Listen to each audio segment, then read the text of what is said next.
നമ്മളുടെ അപ്പാർട്ട്മെന്റിന്റെ മുകളിൽ ഇരുന്ന് സംസാരിക്കുന്ന സമയത്ത് നമ്മൾ പല സമയങ്ങളും ഇരുന്ന് കുറെ സംസാരിച്ചിട്ടുണ്ട്. അപ്പൊ സംസാരിക്കുന്ന സമയത്ത് നിങ്ങൾ എന്നോട് പറഞ്ഞൊരു കാര്യമുണ്ട്.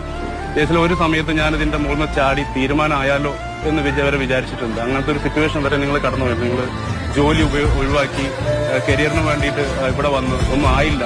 അങ്ങനത്തെ സിറ്റുവേഷനൊക്കെ കടന്നു പോയിട്ട് എങ്ങനെയാണ് ഉണ്ണി ഇത്തരം പ്രശ്നങ്ങളൊക്കെ നിങ്ങൾ തരണം ചെയ്തത്? എന്നിട്ടും ഈ ഒരു സക്സസ് സ്റ്റോറി നിങ്ങൾ എങ്ങനെ ക്രിയേറ്റ് ചെയ്തത്? അതൊന്ന് അറിഞ്ഞാൽ കൊള്ളാം.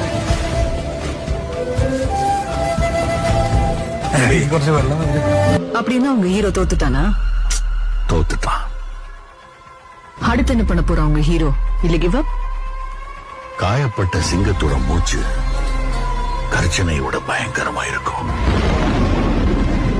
കുടുംബത്തിനെതിരെ ആര് നിന്നാലും തീർത്തേക്കണം. ഞാൻ വന്നപ്പോ മുതലില്ല ചെന്നായികൾ എന്നെ കൂട്ടം കൂടി ഇടിക്കാൻ നോക്കാം. ഇനി ഇവിടെ ഞാൻ മതി.